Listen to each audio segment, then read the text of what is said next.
Students, girls AVM Malpura द्वारा संचालित online class में आपका स्वागत है। कक्षा 12 भूगोल विषय पढ़ रहे थे और उसमें हमारे 20वां चैप्टर परिवहन चल रहा था। इसमें परिवहन के 3 माध्यम जो हैं वो हमने पढ़ लिए थे, सड़क परिवहन, रेल परिवहन और वायु परिवहन। आज जो है हमें पाइपलाइन परिवहन पढ़ना है। पाइपलाइन परिवहन परिवहन का एक सस्ता माध्यम हो सकता है, ठीक है, क्योंकि इसमें रखरखाव की आवश्यकता नहीं होती है। जैसे पाइपलाइन परिवहन एक काफ़ी लंबे समय से चला हुआ आ रहा है। हमारे सबके घर में लगभग नल लगे हुए होंगे, ठीक है ना। जन स्वास्थ्य अभियांत्रिकी विभाग के द्वारा हमारे यहाँ पे स्वच्छ पेयजल जो है उपलब्ध कराया जाता है ना। तो उसके तहत क्या है कि एक पानी का बड़ा टैंक होता है और वहाँ से सभी जगह जो है पाइपों के माध्यम से पानी पहुँचता है, ठीक है। बेसलपुर परियोजना के तहत जैसे टोंक के 256 गाँव के अंदर पानी पहुँचाया जा रहा है, जयपुर को पानी मिल रहा है, बिशलपुर से ही केकड़ी को मिल रहा है, ब्यावर को, दूदू को, जहाँ भी उसका पानी जा रहा है तो वो पाइपलाइन के माध्यम से जा रहा है। कुछ राज्य ऐसे भी है, गुजरात जैसे, जहाँ पे गैस जो है, जो हम घरों के अंदर एलपीजी गैस काम में लेते हैं तो हमें तो क्या है कि सिलेंडर का यूज लेना पड़ता है, ठीक है। लेकिन कुछ राज्यों के अंदर, कुछ स्थानों के ऊपर गैस जो है वो भी पाइपलाइन परिवहन की जैसे उपलब्ध कराई जाती है, ठीक है। जैसे हमारे यहाँ पे नल से पानी पहुँचता है वैसे वहाँ पे पाइपों के माध्यम से गैस पहुँचती है। या फिर कुछ जो लोग आधुनिकता से थोड़े जुड़े हुए हैं और जो अपने घरों में गोबर गैस का संयंत्र जो है लगा के रख रखे हैं, तो वो भी क्या होता है कि कुछ लोग जो हैं आपस में मिलके ग्रामीण क्षेत्र के अंदर गोबर गैस का संयंत्र लगा लेते हैं और उससे निकलने वाली गैस को पाइपों के माध्यम से अपने रसोई घर तक चूल्हे में उसका यूज करते हैं ईंधन के रूप में, ठीक है। तो ये एक प्राचीन तरीके समय से चली आ रही एक विधा है, लेकिन वर्तमान समय के अंदर इसका उपयोग जो है अन्य माध्यमों के अंदर भी होने लगा है। जैसे गैस जो है किसी क्षेत्र में निकाली जा रही है और वहाँ से अन्य क्षेत्रों में पहुँचाने के लिए पाइपलाइन परिवहन का यूज किया जा रहा है। पेट्रोलियम जो हमारे क्रूड ऑयल होता है, कच्चा जो तेल होता है, उसको भी एक स्थान से दूसरे स्थान पर पहुंचाने के लिए पाइपलाइन परिवहन का प्रयोग किया जा रहा है। या फिर अयस्क होते हैं जो तरल अवस्था में पाए जाते हैं, तो उन अयस्कों को भी जो है एक स्थान से दूसरे स्थान पर पहुंचाने के लिए पाइपलाइन परिवहन का प्रयोग किया जाता है। साथ ही आज विश्व मृदा दिवस है, तो उसके आप सभी को शुभकामनाएं। मृदा जो है इसको संरक्षित करें, प्रदूषण होने से बचाएं, ऐसा हमें जो है संकल्प लेना चाहिए। ये विभिन्न तरह की पाइपलाइनें हैं। ये हमारे 2 चित्र हैं, ये बीसलपुर परियोजना के हैं और ये मुंबई का है, मुंबई हाई में, जहाँ कच्चा ऑयल हमारे निकाला जाता है और उसको शोधन के लिए रिफाइनरी में भेजा जाता है। पाइपलाइन परिवहन, पाइपलाइन परिवहन परिवहन का एक नया साधन है, ठीक है।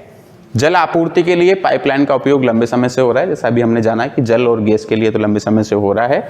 खनिज तेल, पेट्रोलियम, प्राकृतिक गैस, तरल लौह अयस्क के परिवहन हेतु पाइपलाइन सस्ता एवं द्रुतगामी साधन है। क्योंकि इस द्रुतगामी इसलिए कि इसमें किसी प्रकार का ट्रैफिक नहीं आता, ठीक है ना। अगर आपने जहाँ से 2 इसके पॉइंट होते हैं जहाँ से इसको भरा जा रहा है या जहाँ पे निकलेगा, तो यहाँ से अगर आपने किसी फ्रेशर जनरेट करके इसको डाला है तो दूसरे स्थान पर यह आसानी से बिना किसी रुकाव के जो है प्राप्त होता है। वो बात अलग है कि किसी कारणवश जो है पाइपलाइन में लीकेज वगैरह आ गया और रिसाव हो रहा है, तो वो एक अलग बात है। लेकिन ये जो है द्रुतगामी है, तेज गति से जो है ये आराम से पहुँच जाता है। भारत में 1980 में 5038 किलोमीटर पाइपलाइनें थी, ठीक है, जो 2010 में बढ़कर लगभग 10,000 किलोमीटर हो गई है। ये विभिन्न तरह के माध्यम हैं जहां पाइपलाइन जो है इनका प्रयोग किया जाता है। विमान वगैरह हैं, इनमें भी फ्यूल को भरने के लिए इसका प्रयोग होता है, ठीक है। इसी के साथ ही जो हमारे तापीय ग्रह होते हैं, तापीय विद्युत ग्रह, तो वहाँ पर भी पाइपलाइन परिवहन का जो है प्रयोग किया जाता है घरों के अंदर पानी पहुँचाने के लिए। और कई सारे जो माध्यम हैं उनके लिए पाइपलाइन परिवहन का उपयोग होता है। ये भी इसी के उदाहरण हैं। अब पाइपलाइन परिवहन जो है इसके क्या लाभ हो सकते हैं। तो पाइपलाइन परिवहन जो एक सस्ता साधन है, क्योंकि इसे एक बार स्थापित करने के अंदर खर्च आता है।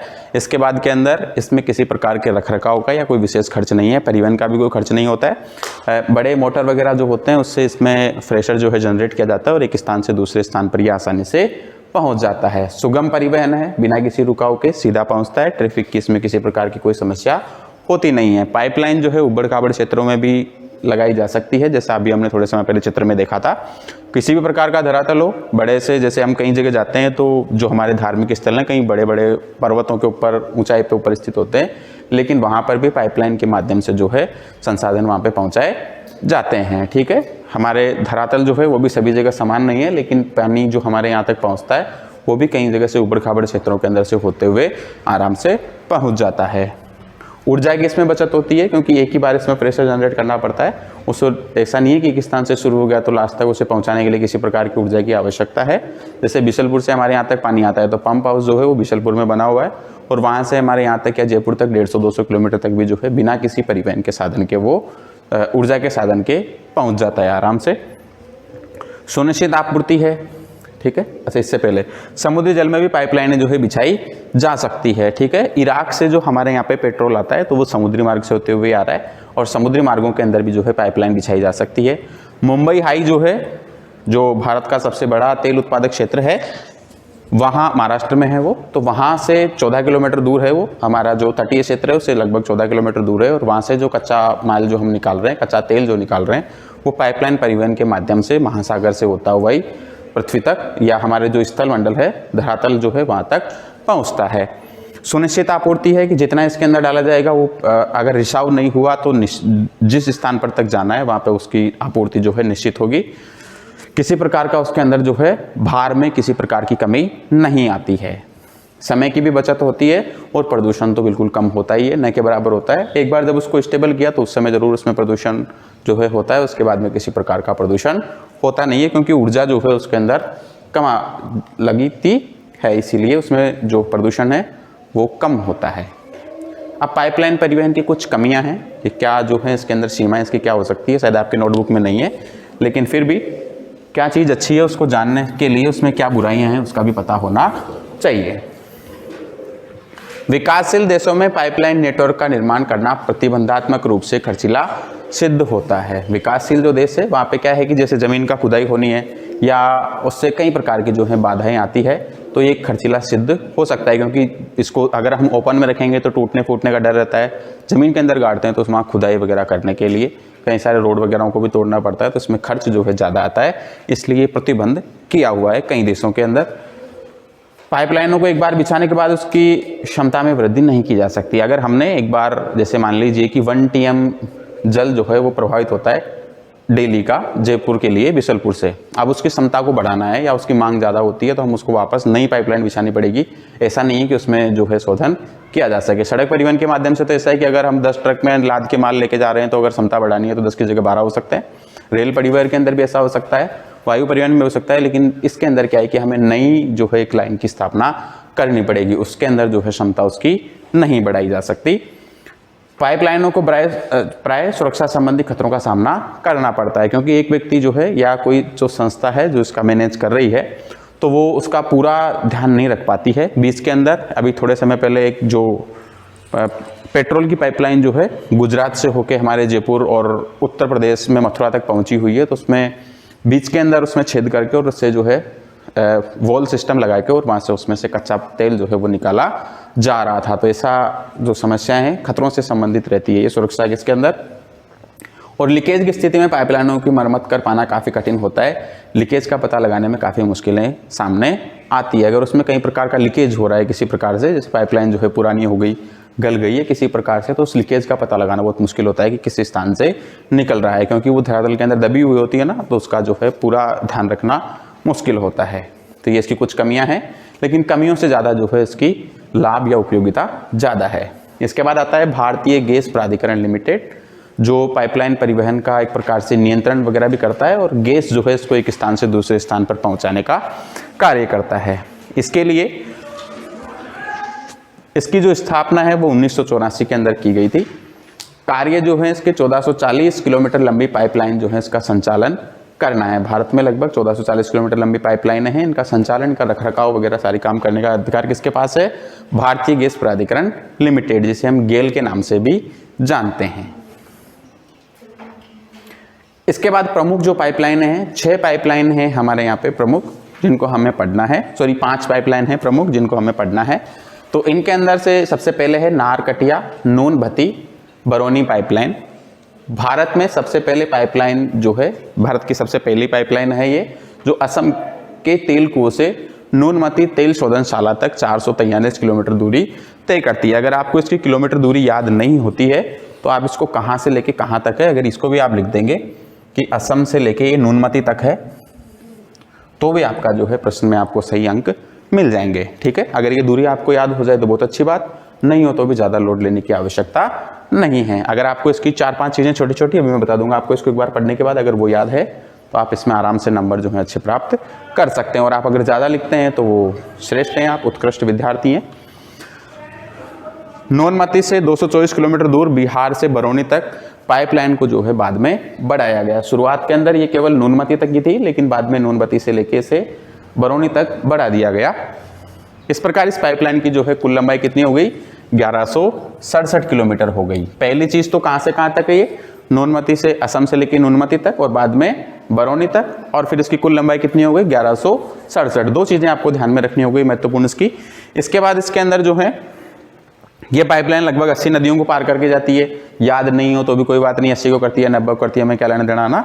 लेकिन आपको ये जरूर याद रखना है कि इसके मार्ग में 9 पंपिंग स्टेशन है। इसकी जो गति है वो कम हो जाती है, तो उसको वापस स्पीड प्रदान करने के लिए, उसे गति प्रदान करने के लिए जो है हम पंपिंग स्टेशन बनाते हैं। तो इसमें 9 पंपिंग स्टेशन जो हैं बने हुए हैं। बरौनी से कानपुर बरौनी हल्दिया मार्ग 1966 तक पूर्ण हुआ। लाखवा रुद्र सागर 1968 में पूर्ण हुआ और मौसीग्राम राजबंद पाइपलाइन डाली गई है। बाद का अगर आपको याद नहीं भी हो तो आपको ये 3 या 4 चीज़ें जो इसमें महत्वपूर्ण है वो याद होना अनिवार्य है। वो तो अनिवार्य ही है ना, बाकी हो नहीं हो कोई बात नहीं, लेकिन उनका होना अनिवार्य है। इसके बाद दूसरी जो पाइपलाइन है वो आती है गुजरात की पाइपलाइन है। गुजरात के अंदर कई सारी पाइपलाइनें हैं, लेकिन उसमें से जो महत्वपूर्ण है वो हम उसको देख लेते हैं। अगर आपने पेट्रोलियम पढ़ा है ना, पेट्रोलियम था ना हमारे ऊर्जा के संसाधनों के अंदर, अगर आपने उसको ठीक से पढ़ा है तो आपको ये पाइपलाइन वगैरह परिवहन जो है ठीक से याद हो जाएगा। अंकलेश्वर कोयली तेल पाइपलाइन जो है इसका निर्माण 1965 में पूर्ण हो गया। इसके अतिरिक्त कलोल साबरमती तेल पाइपलाइन, नौगांव कलोल कोयली तेल pipeline, Cambay Dhuvaran gas pipeline, Ankleshwar Baroda gas pipeline, ये महत्वपूर्ण है। कोयली अहमदाबाद पाइपलाइन, इसी तरह स्थानीय महत्व की कुछ और पाइपलाइनें जो है यहाँ पे बिछाई गई है। तो यहाँ पे जो है सबसे महत्वपूर्ण कौन सी हो गई, एक तो कलोल साबरमती, एक अंकलेश्वर बड़ोदरा और एक कोयली अहमदाबाद। ये 3 पाइपलाइनें जो है ये महत्वपूर्ण है, आपको ये याद होनी चाहिए। और इनका जब शुरू हुआ ये कब हुआ था, 1965 में जो है इसका कार्य पूर्ण हो गया था। अंकलेश्वर कोयली पाइपलाइन गुजरात की ये प्रमुख पाइपलाइनें हैं। शायद भारत में सबसे ज़्यादा पाइपलाइन जो है वो गुजरात के अंदर ही है। ठीक है, तीसरे नंबर पे आता है सयान कोयली मथुरा पाइपलाइन। अभी हम पढ़ ही रहे थे, कोयली गुजरात में है और मथुरा आप सब जानते हैं भगवान कृष्ण की स्थली रही है, तो यूपी में है। कच्छ की खाड़ी से समीप स्थित सलाया से मथुरा के मध्य बिछाई गई है। यह 1256 किलोमीटर लंबी पाइपलाइन है जो मुंबई हाई से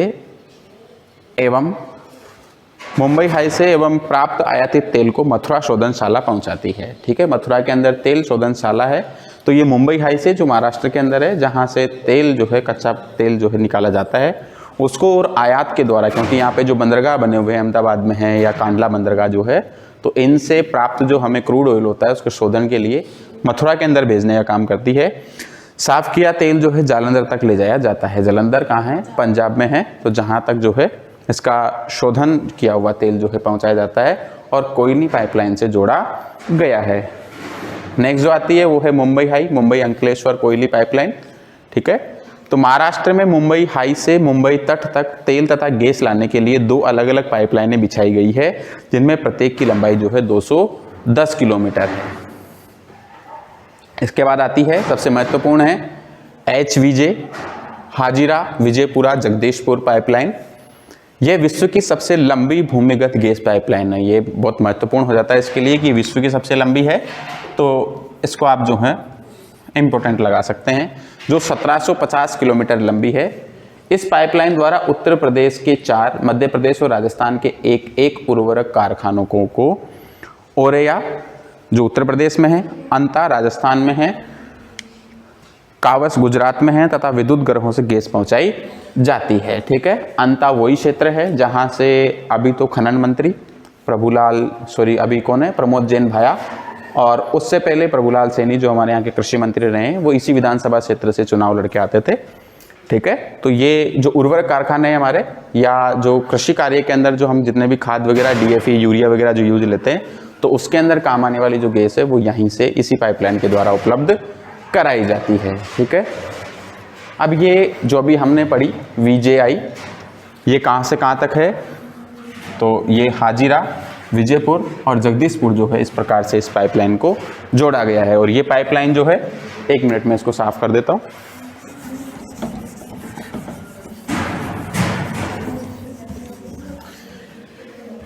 मुंबई से, महाराष्ट्र से पहले जो है इस पाइपलाइन के द्वारा गुजरात तक, और गुजरात से जो है ये विजयपुरा से होकर जगदीशपुरा तक जाती है।